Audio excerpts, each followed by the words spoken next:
Well, hi, good morning. Hey, thanks for joining me in my shop. I'm going to go another step with this radio. We're going to fix the very front end of it today. At least that's my goal. What am I talking about? I'm talking about this thing here, which I'm not even sure what this is properly called. I think it's had a few different names. It's a coil in a coil. It's part of the tuning system, and I've poked around with it a little bit in the earlier videos, just enough to know it doesn't work right and what is probably wrong with it. So first thing we're going to do is kind of figure out what to do about that thing. Look at that thing. Talk about a curious cat. This guy goes, actually it's a girl, 24/7. Mr. Curiosity, Mrs. Curiosity. Actually, shh, don't tell her, but she's going for a trip to the vet today, so shh, don't tell her. Okay, let's take a look at the schematic first about that component. So let's take a look at the schematic here. We're going to focus on this front section here, everything kind of before the first tube, so you can actually see the grid connection. Head back to here. So why don't we start here? The grid is getting its signal from that variable resistor, the one I had to tighten down the little connecting nuts on the lugs here to quiet it down. So you can see how this works. It's so simple. It just it takes off a portion of the signal that exists here, sends it onto the grid. Very simple. Of course, that means the rest of this radio is basically running wide open. There is no automatic volume control or anything of that sort in this type of radio. So that's probably why in later radios they learned how to control the volume on the output of the radio just before it goes into the audio portion. But here it's done right on the antenna. Now here's the first tuning capacitor. 1, 2, 3, 4 sections. That's right. That's 4 sections. Then we go back and we meet up with this oddball gizmo here, which is the coil I'm interested in. Take a look at that in a second. Let's just keep going further. Here we see an antenna terminal here, the black dot, and then there's a capacitor there, number 32, which happens to be in the list. Here it is, 32. External condenser. Tiny, tiny, tiny. Look at that thing.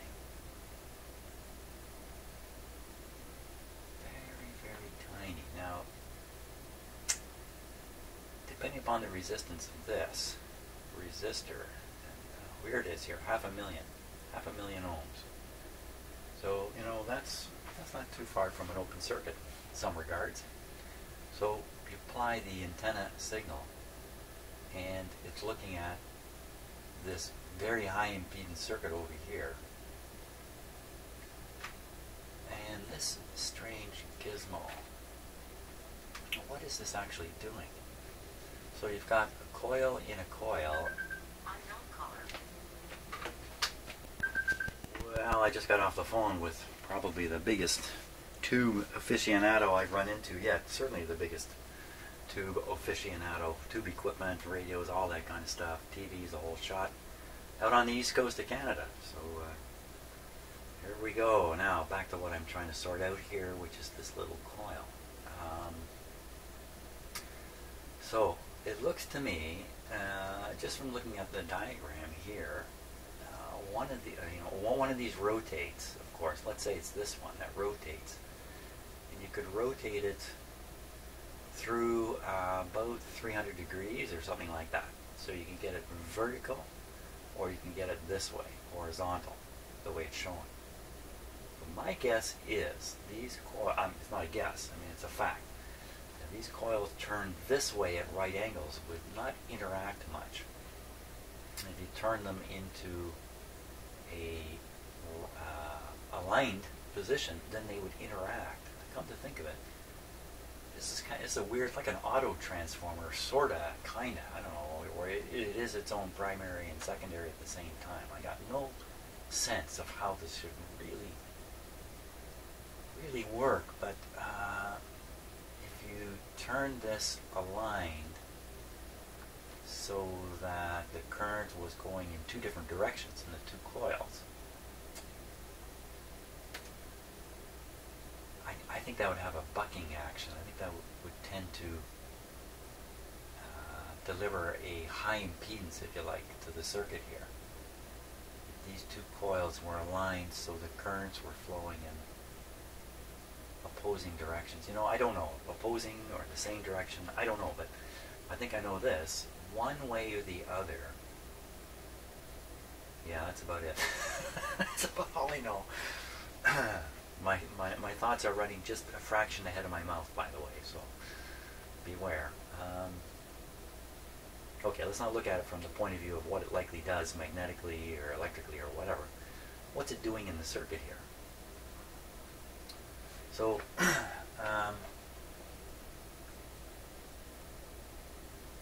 this is going to have a certain amount of inductance to it. Okay, so my guess is you're tuning this to tune this stage to the frequency you're interested in, the radio station you're interested in. Then you're turning this. Well, why do you even need this? Like if this wasn't here, if you didn't have this, you would just have you'd have a tuning here, but no coil to tune against. Like if you look at this one, this tuning capacitor here has these coils to work against. So you can get a resonance in here. Well, if you have this here with no coils, there's no way to get a resonance.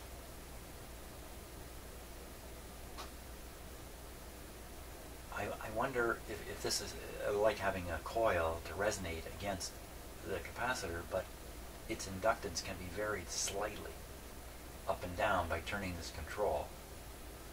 So in effect what you do is you tune the whole radio. I think I got it. I think I got the picture here. I think I got it. You see, down in here, in this part of the radio, everything is known and fixed. The designers of the radio know everything. It's all known and fixed. All these values, all these components, everything here, all known and fixed, all the way to the front of the radio, everything under complete engineering control and design until you get here, and you got no idea what kind of antenna is being hooked up to it. You have no idea. A person could be hooking up a 4-foot piece of wire or a 100-foot piece of wire, hung high in the sky or low to the ground, or who knows what's going on the end of this terminal. So my guess is that that would present a impedance,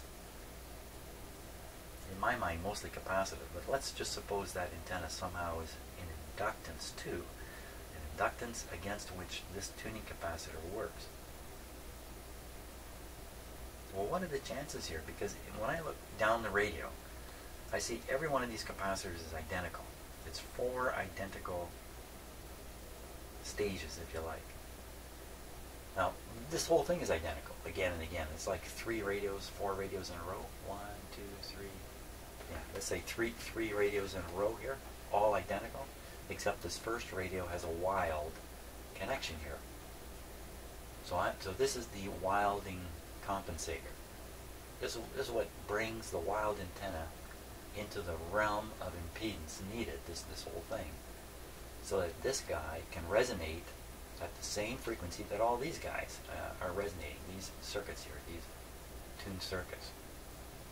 So that's what I think it is. I think it's the designers had to do something to accommodate variations in the antenna being connected to the radio. And so they came up with this scheme here. The self-transformer. I think this is called a Vari-tuner or something like that. I couldn't find any words on the schematic here that describe it, but Vari-tuner, I want to say Varactor, that's actually a more modern term for a more modern device, but variable reactor, I think is what we might be able to call this. And then this would be designed to be in the realm of the same impedances that are being encountered back here. you know, in a more modern radio, when you look at the tuning capacitor, you can see that inside the tuning capacitor, the different sets of blades, if you like, or different sizes, different shapes, accommodating different positions in the radio. But in this radio, they're all the same. So that's what this has to do. This is my theory, the theory which is mine. Okay, I like it. I don't know if it's true though. Okay, let's go back and take a look at the radio now. Okay, so looking back at the radio now, here's the 4 tuning sections, and you can see they're all perfectly identical. Everything's identical here. So this one is going to be ahead of this tube, connected to the variable, whatever it is, this thing over here. It's just, it's odd again that it's over here. But as I said before, I believe what they were doing is they were clustering the controls and making the knobs small, making the radio look very different from the earlier radios, which were loaded with great big knobs. I think the big knobs suggested difficulty tuning. And in fact, that's true. The big knobs are on there because it's easier to tune with a big knob. So if it's difficult to tune, put a big knob on it. All fixed. So I think that's what they did. They wanted to say, this radio is not like those old ones. This is the modern radio now. They shrunk the knobs, piled them together in the middle of the radio, and that forced them to engineer this over here rather than over here. I mean, it's even true here with the volume control. It's sitting here. Why didn't they put this over here too? They have their reasons. It's sitting here anyway, and with a string it comes over to the control again to kind of put them all together here in the middle of the radio. Okay, enough theorizing about stuff that I'm really only guessing about, but that's what the world spends a lot of time doing these days. It's just making up stuff to talk about. Let me switch to the close-up camera here. Okay.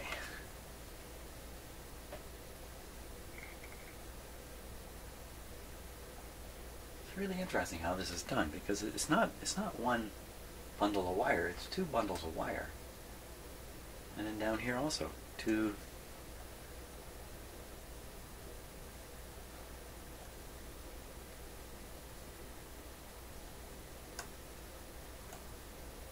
What would be the advantage of that? Well, could it be as simple as this? You want to attach things to this ring, like the mechanical studs that have to poke out,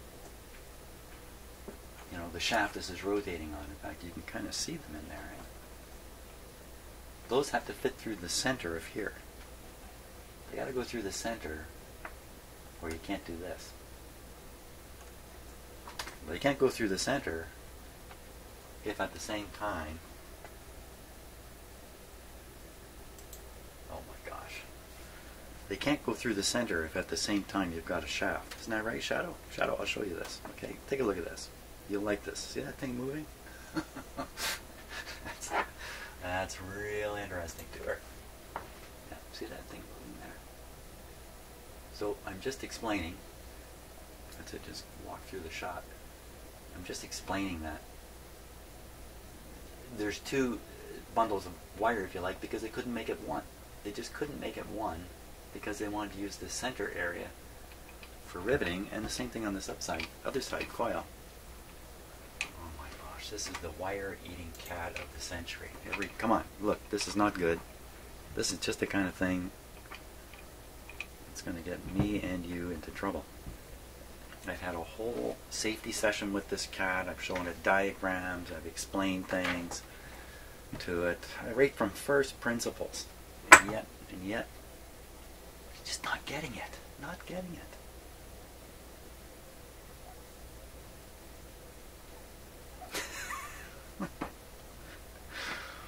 Oh my gosh. Oh look. So that radio I got at the yard sale that I fixed in the last video comes with a cat toy.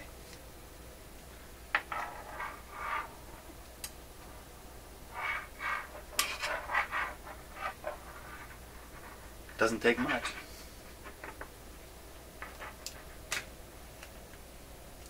before I completely lose my track here, you got to go down on the ground, kid. Okay, there you go. So, the strange construction is explained by another made-up story on my part. They just couldn't run one bundle of wire through here because, again, right in the center, they've got these mechanical things coming through. Okay, so in other words, all this talk about these two bundles means nothing at all. Now,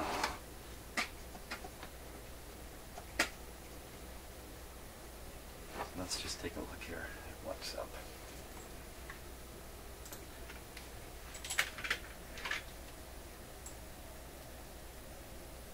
If it's not here, it's there.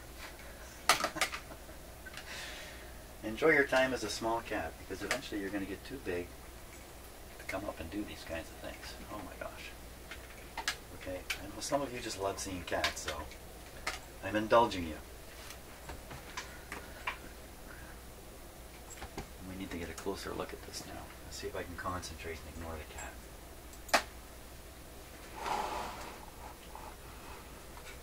So the broken part is this spring here, which is just taking the place of a wire hooking up to this turning moving point.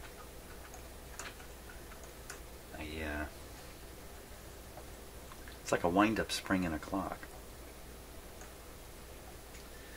And the reason it's broken is because the stop over here, you can see it right there, that little pin.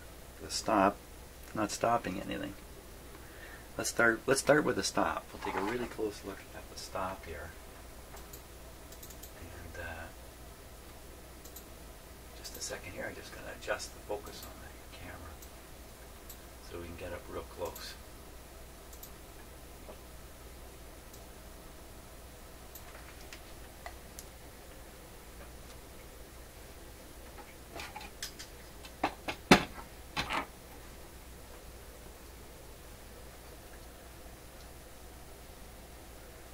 Things always look different when you see them up close.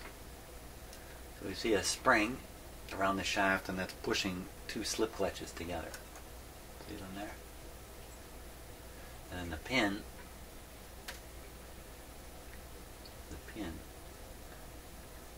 is supposed to strike the pin stop. There's the pin stop. Clunk. Is that another one? Yeah, another one. Clunk. And of course it's missing them. Now what I want to know is, can I straighten this pin out? So I want to know if it's cracked. Look at it. It's cracked terribly at the bottom. Just as I suspected. So if I straighten out that pin, it's just going to break right off. And even if I get it straight, there's not going to be any strength in it. The first time somebody strikes the stop with it and pushes a little harder because they think this controls an on-off control or something. Crack.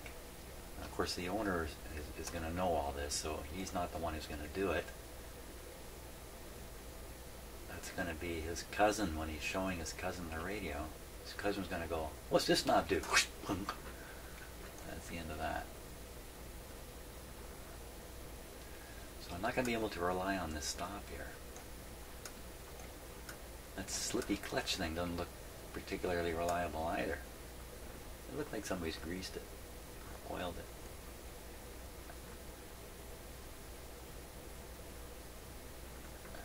It's almost striking the tube there.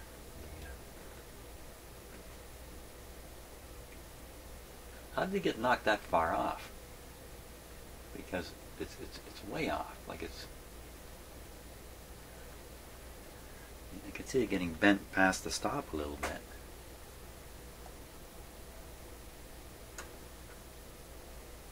Huh. What else could have happened to it?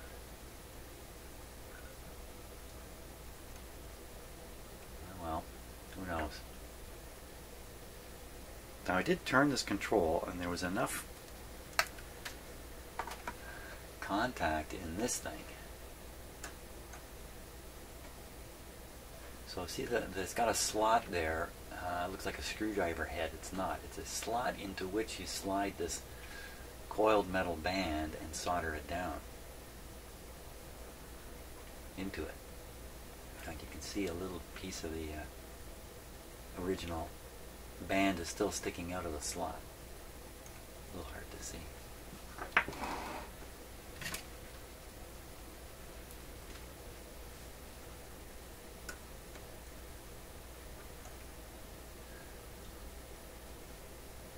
So it'll be a pretty easy thing just to tack some solder, or tack a wire onto that rotating shaft there, right in the slot.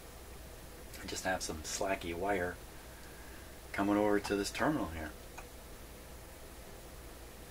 Oh, what's going on with the terminal? Oh, looks like a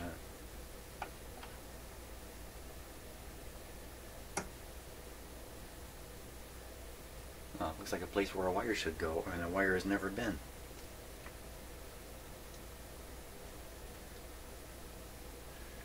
I see a wire connected to it, so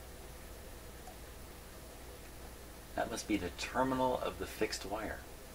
Yeah, so this would be the terminal of the fixed wire, and then for some reason they used a type of terminal with this wire attachment, which they didn't make any use of. And then instead of using a piece of wire, it uses this metal spring-like band. Surprisingly, it didn't use a piece of wire, because over in this part, the same problem is solved with a piece of wire. How do you connect a rotating thing so it's electrically reliable? You weld on, solder on a piece of wire like this. Sorry, I can't quite get the camera down there. So they used a braided wire because it's very, very fine strands, and it makes the wire very flexible. And you can see all these have held in. There's only two of them, I guess. Held in fine. So I could do the same thing. I just take a piece of braided wire, just like that, and just loosely connect it from here to there. From here to there. Now, what's going to stop it from breaking again? That's a really good question. It might turn out that it can only apply administrative solutions, and by that I mean instructions. Don't turn this control too far. That's just suicidal. Because look at it this way. Let's suppose the control is sitting where it is now, so it's at one limit. You don't want it to go any further this way for fear of ripping the wires off the back. So here it is sitting like this.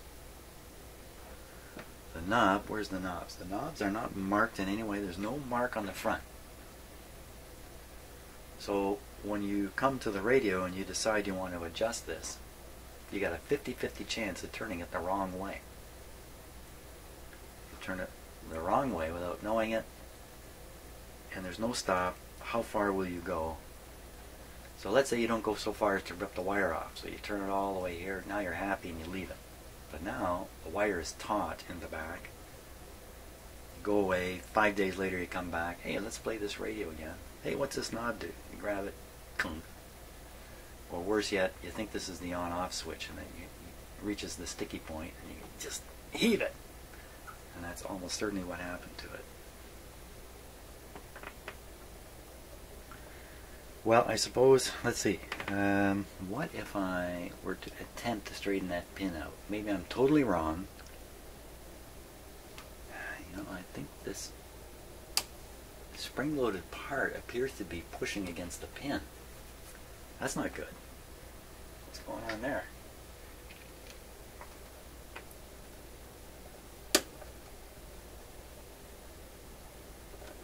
You know, like if I break this pin away, what's stopping all this from just springing out to the... You know what, I don't think there's anything. What about on the other side of this? Look at that. What is going on there?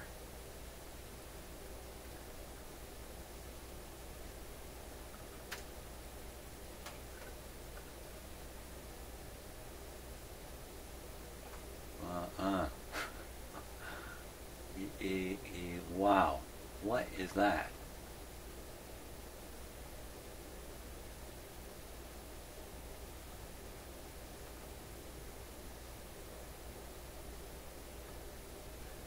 So this is a pin shoved through a shaft, driven into a shaft. This wide, this end of it looks wide. It almost looks like it was driven in, and wedged into place by this. That's crazy. They wouldn't do it like that for sure. Look, you break away this pin entirely, this side and this side. You break them away entirely, and that spring-loaded washer's got nothing holding it back. That's why it's all funny and wobbly like that. Ooh. So if I had attempted to straighten that pin out, broke it off, next thing I know, this whole slip clutch mechanism would be messed up.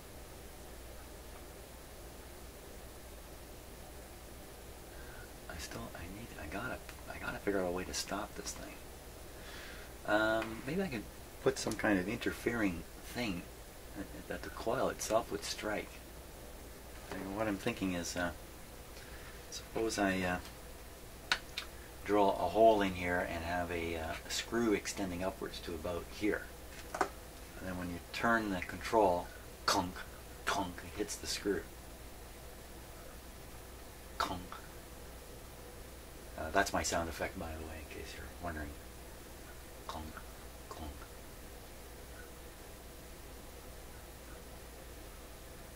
Well, how much do you have to turn this thing? Do you have to turn it just 180 like that? That's the complete. You don't have to go further.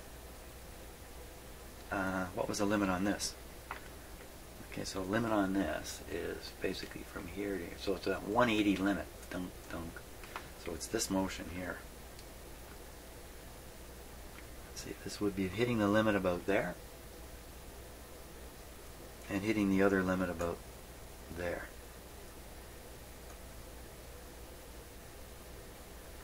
So that's a 180 for sure. So yeah, I could do that. I could put. I was thinking I could drill a hole in the top here. Drop a screw through that sticks out. The screw will interfere with the turning of this piece. Clunk. Clunk. Once again, those are my own sound effects, okay? Clunk, clunk. How's that compare to this? Well, it's upside down. Wait a minute. Let's take it over the top. So that's the motion from there to there, there to there, there to there, clunk to clunk. Oh, that's pretty good. Except that I couldn't quite line it up at this point. It would never quite reach right up there. Well, I don't have to put it in the center. I can put it on the edge. Put it on the edge.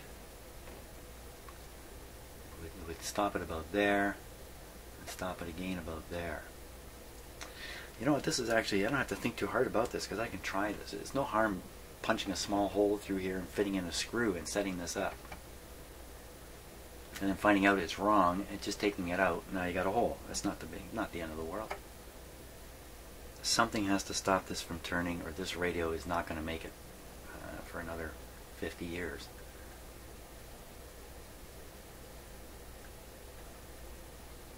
Well, I like that. I like that option. I kind of like that. It's not going to strike the wires of the coil in any way. And it's, boy, you couldn't push past it. You could try all you like with this control. You can never push past it. Now leave that wonky pin just the way it is, because what else can it do? Can't do anything else with it. It's probably going to someday fall off. I don't know. Once again, this radio is not exactly going to be played daily. Okay, I think that's the plan. Wow. That's well, that's good. Anyway, I've been kind of postponing my look at this component for quite a ways now. I mean, I could have done this first thing. because I knew it was in trouble right off the bat.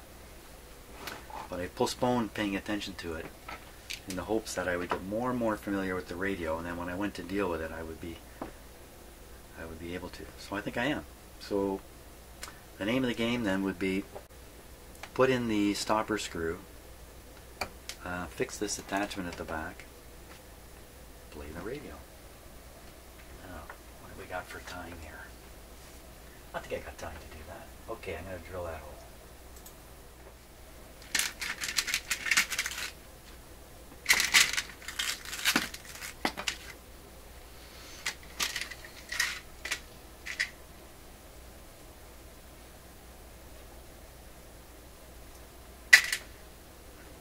Train set parts.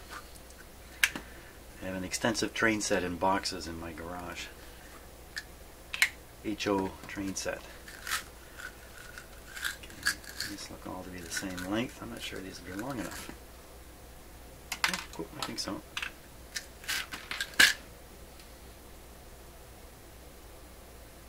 A little big, like a little bulky.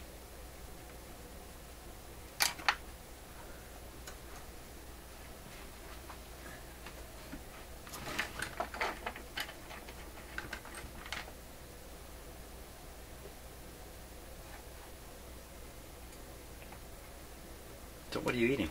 Don't be eating stuff up here.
The screw is going to be back here.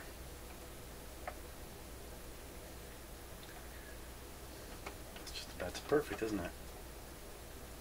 Because it's going to catch it inside here. Perfect. Now, let's see, I've got a couple bits with me. That's too big.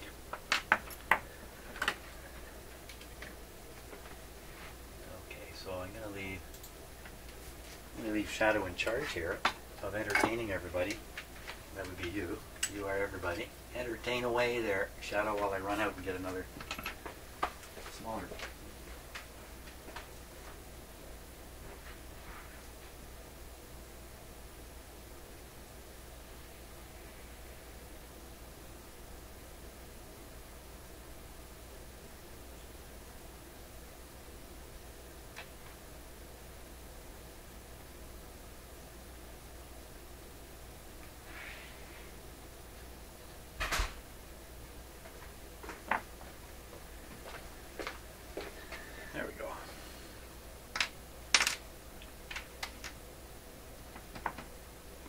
Where'd the screw go? Did you take the screw?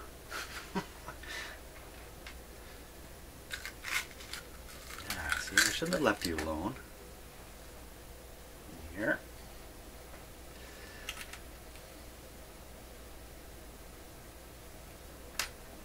This will be the guy here.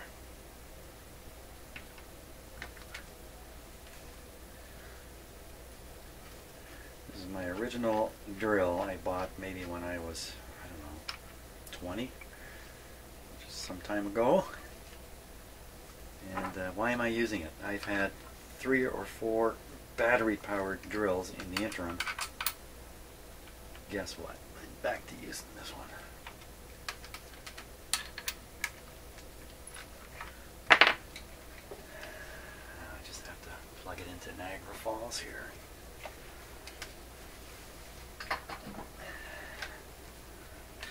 You know what I thought of whenever I drive by a fountain? Okay, so you go in front of a nice big building and they got this beautiful fountain shooting water out.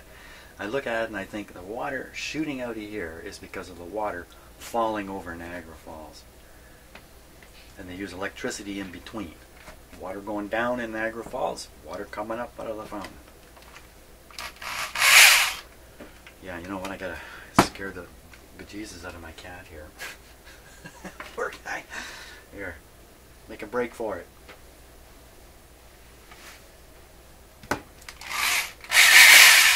Oh yeah, it didn't scare him. He wants to know what it is.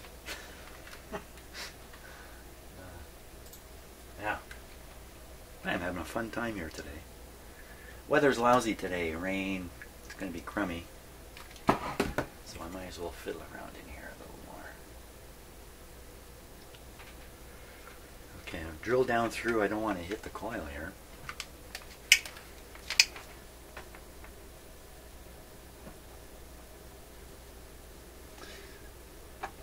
Okay, any last words? I don't hear anything.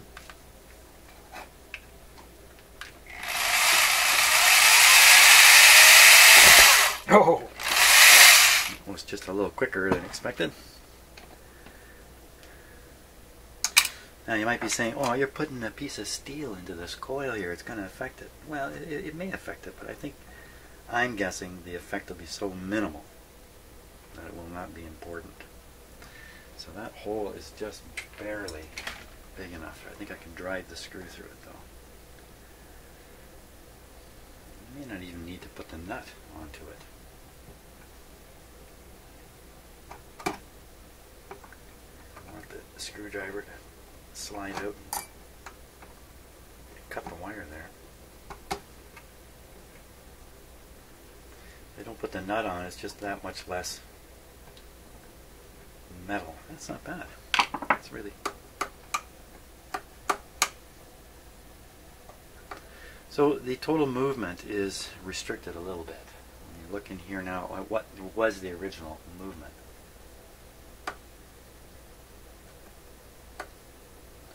So maybe it's not exactly the best. But look, you can get them lined right up and you can get them totally unaligned. So I think, you know, well, I don't know. Stop thinking. That's going to have to do. For now, anyway. The last thing is this.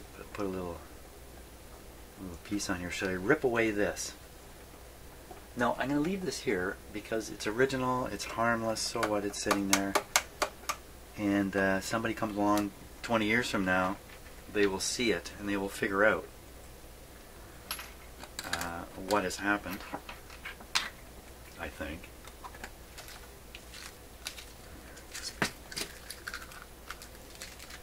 So if I cut it away, then, you know, so I just need a little piece of wire. A little piece of nice, flexible wire. I'm going to have to go hunting. Okay, so I'm just going to take a junk piece of wire here.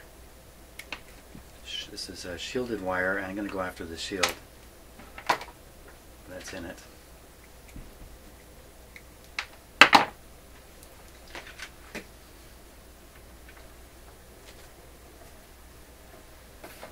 you crazy cat, you.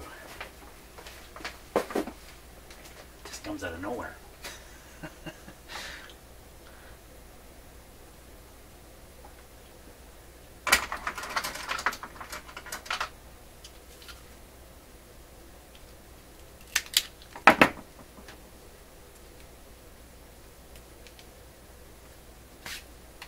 Okay, you know what? I am more interesting than you at this point.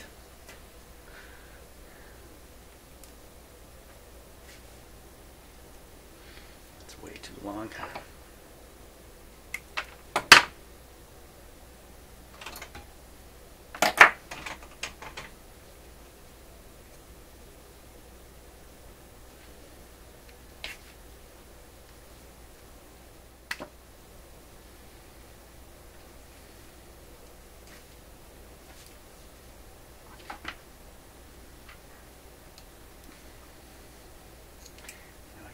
pull out the center. Maybe. Then I can pull out the braid. Maybe.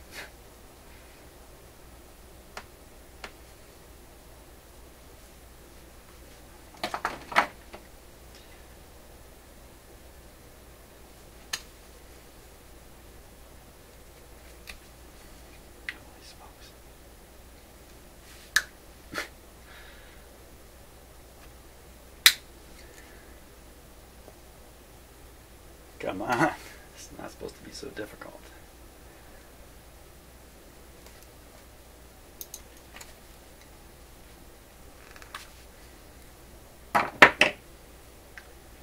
What are we going to do, Shadow?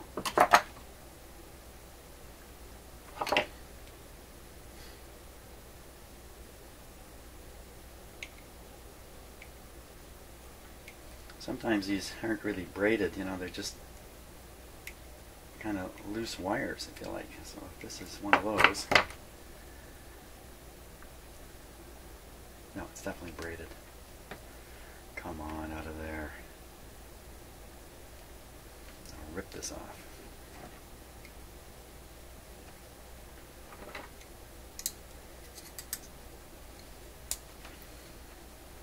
I'll rip off a little piece of it. Almost got enough now. Anyway. Yeah, that's right. I'm making cat toys. There we go. Ta-da! There's my braided wire.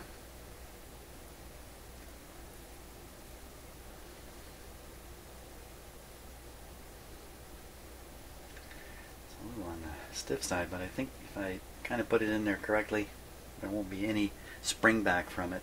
So you won't tend to turn the control and have this thing push it back because of its springiness. I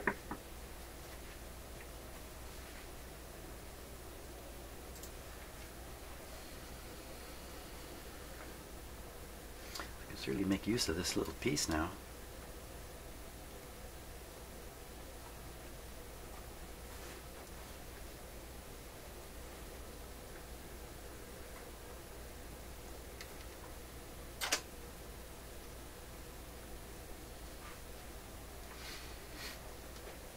Keep an eye on the cat here. She's really looking for trouble. I'm going to make this connection first. I think it's a little more difficult.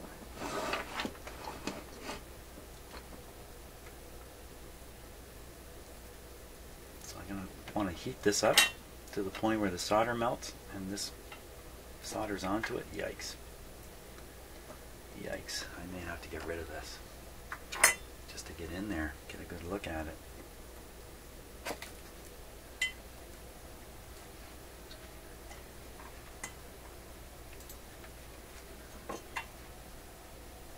Nothing like a piece of foam.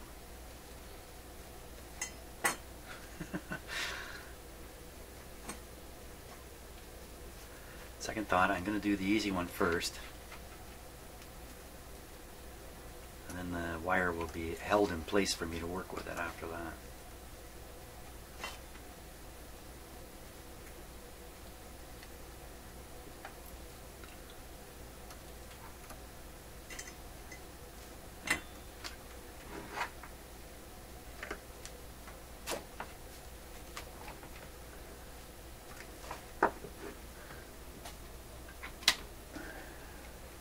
Shadow, a hot soldering iron's coming.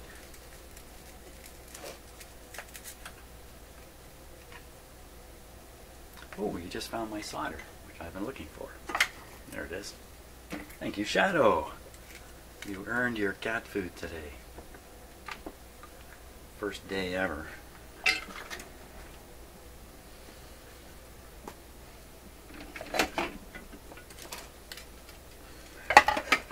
Bench is getting a little crowded. Not to even mention the cat. Okay, now hopefully this, come on. Hey, man, don't chew on that. I gotta let him know who's boss, you know. Hey, I'm boss. Oh, for crying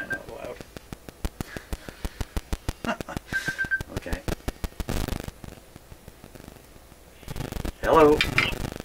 You would like to have a picture tube. Okay, another call from the east coast of Canada here. Now, let's solder this guy on.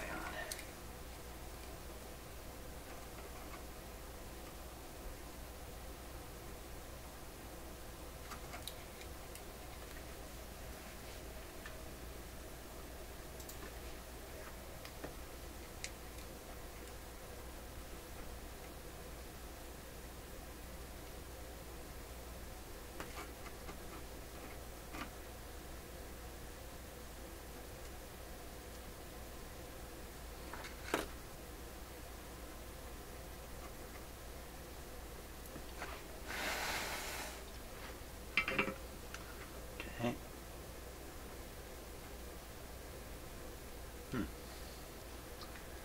Now if I just bend this around, it's a little warm now. Oop.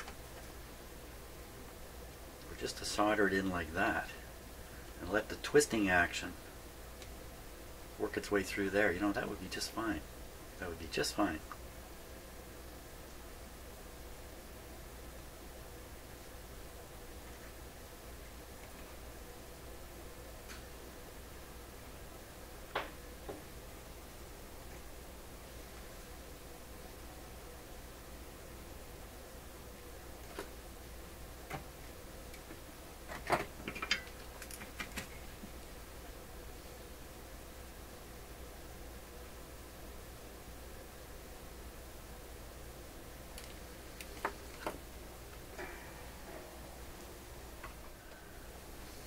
One more try at that.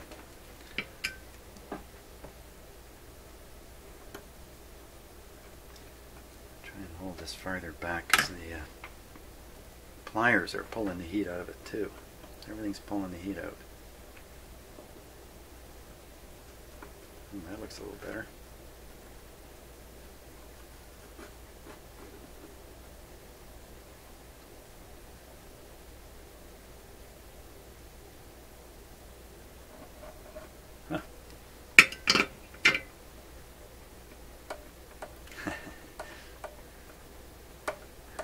Introduced a springiness I wasn't expecting.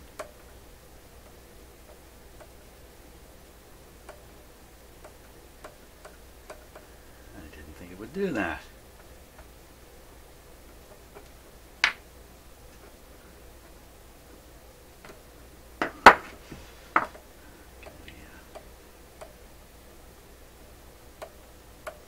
Phooey.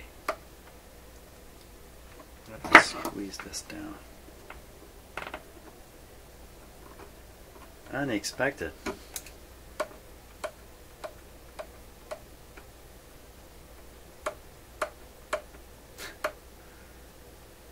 what if I maybe I put a bunch of springiness in it right from the start here. I can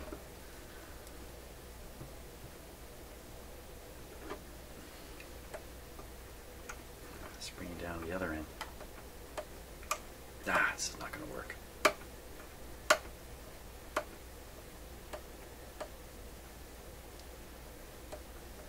To make this a lot longer, make it out of oh, I thought that was going to be really flexible. But you know,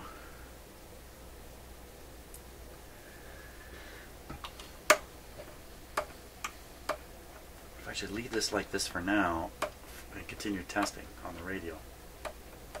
No, I got to get that right. That's crap.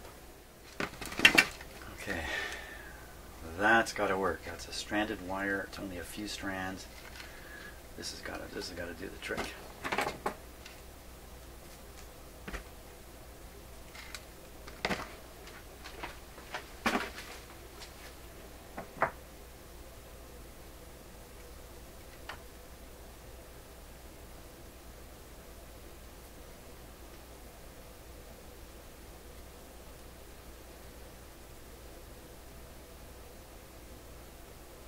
Okay.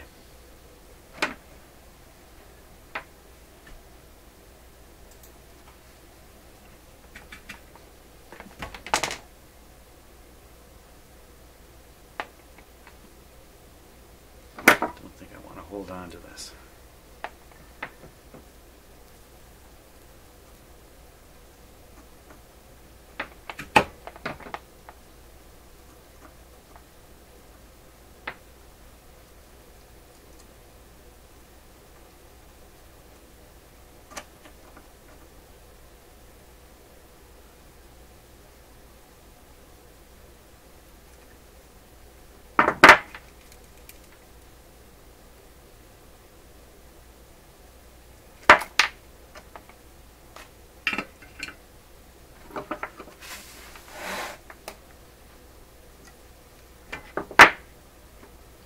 Sorry about all the tool banging here.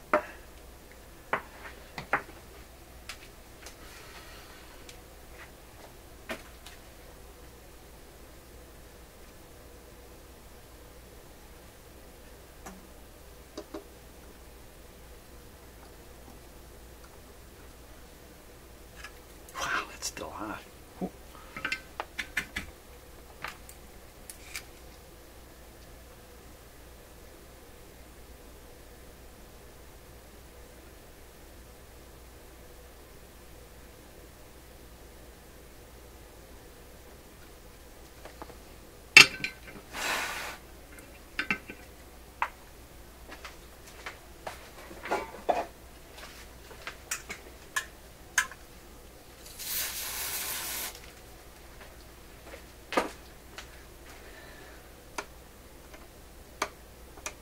No problem there.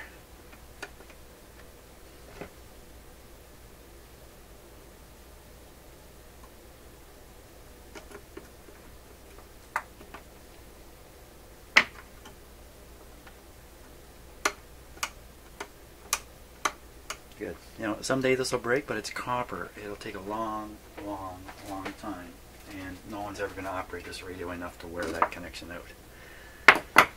That's not going to happen.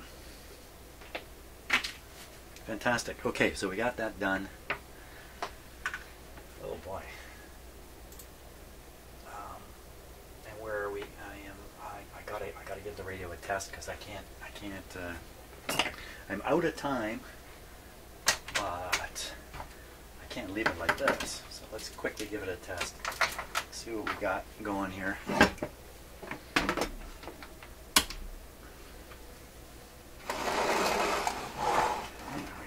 That antenna ready.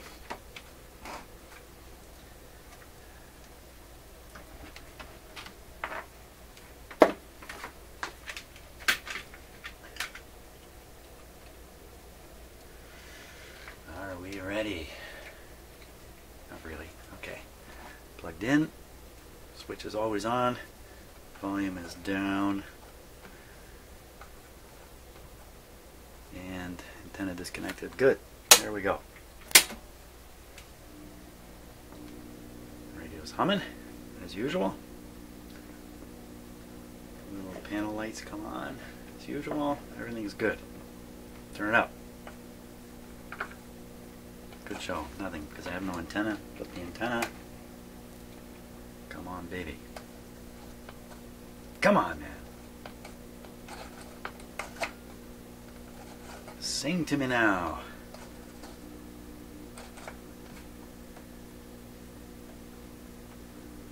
Another unexpected result here.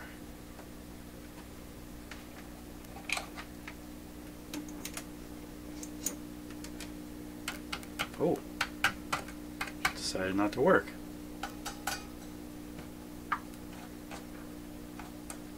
Ah, because of what I did? That's a good question. We're running it on 94 volts. A little low, but it should still work. Okay, hold on to your ears. Okay, so that shows... Hey, what's going on?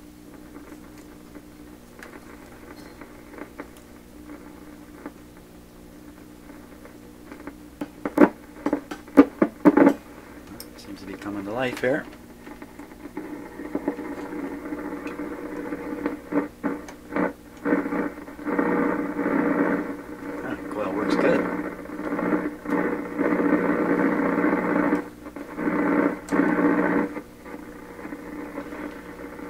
let's try tuning in.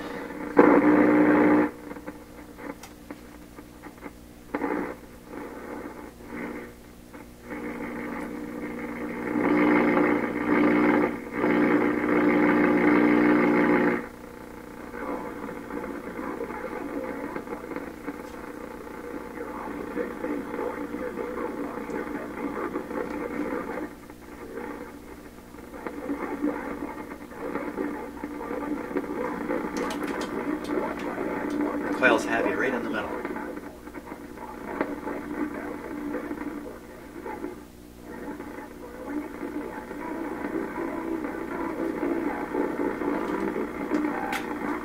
The radio general volume is increasing. That's actually pumping it out pretty good now.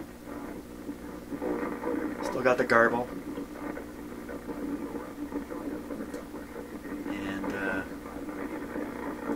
Let's go to the other end of the band. He just said 590, by the way.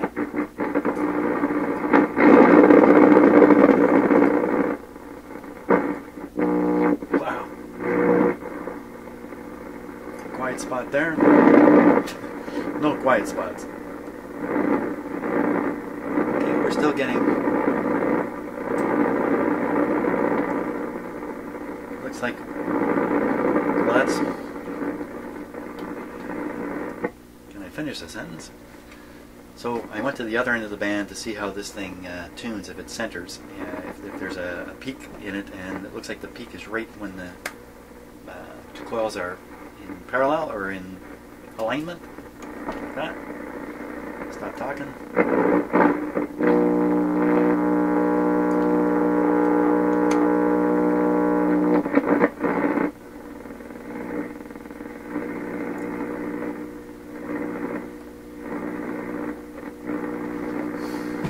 You know, I'm going to give that a thumbs up. Oh, it just turned right down. Wow, lots of volume now. That's good, you know. That is good. That is good. I'm happy. I think I'm now at the point where the radio is working well enough that I can really explore it, putting in signals and stuff like that, and really have the results make some sense to me. That's what I've been waiting. That's what I've been waiting for. So, still got to be some more bad parts in here, I think. Stop thinking and have a look. Well, over in this area of the radio, yeah, I think there's a couple capacitors still in there. Anyway, great. We'll have some fun. Next video, just exploring the operation of the radio without actually doing much to it. See what we can figure out. Thanks so much for watching, and see you on the next video.